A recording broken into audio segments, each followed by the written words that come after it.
Mga salita ng karunungan ayon sa kawikaan. Mga kawikaan. Chapter 28. Tumatakbo ang masama kahit walang humahabol, ngunit panatag ang matuwid. Ang katulad ay leon.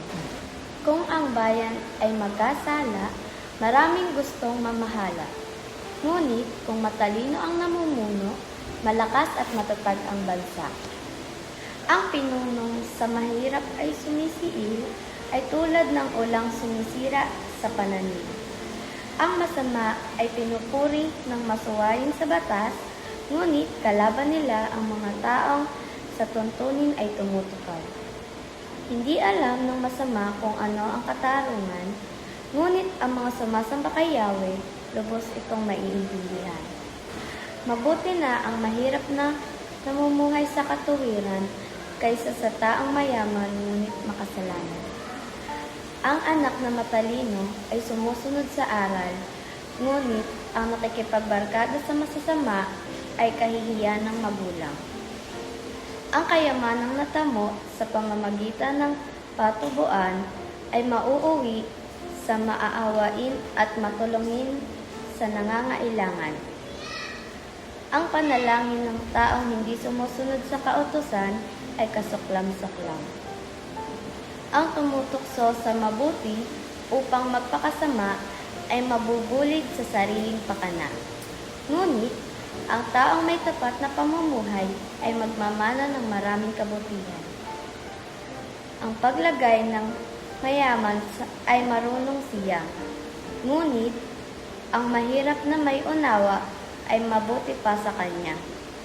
Kapag matuwid ang nasa kapangyarihan, ang lahat ay nagdiriwang. Ngunit, kung ang pumalit ay masama, lahat ay nasa taguan. Ang nagkukubli ng kanyang sala ay hindi mapapabuti. Ngunit, kahahabagan ng Diyos ang nagbabalik loob at nagsisisi. Mapalad ang taong sumusunod sa ating Diyos, ngunit ang matigas ang ulo ay mapapahamak. Ang masamang hari ay tila liyong mabagsik at nakakatakot na parang osong mabangis. Ang haring walang pangunawa ay tiyak na malupit. Ang pamamahala ng tapat na hari ay lalawi. Ang pumatay sa kapwa ay humuhukay ng sariling libingan at ang taong ito'y di dapat tulungan. Ang taong tapat ay ligtas sa kapahamakan, ngunit ang masama ay biglang mabubuwal.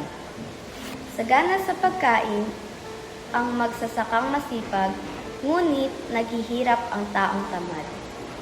Ang taong tapat ay mananagana sa pagpapala, ngunit paparusahan ang yumayaman sa pandaraya.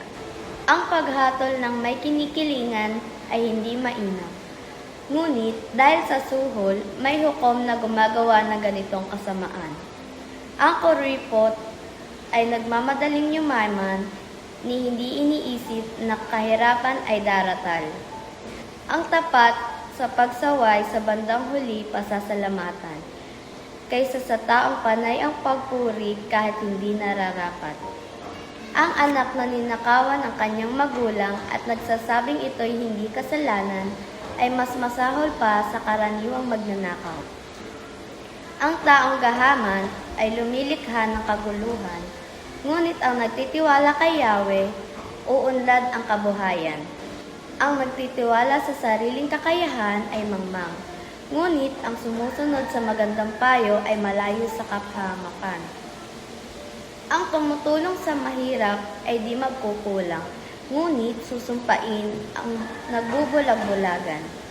Kapag masama ang pinuno, ang lahat ay nakukubli, ngunit kapag sila ay wala na, ang mabubuti dumadami.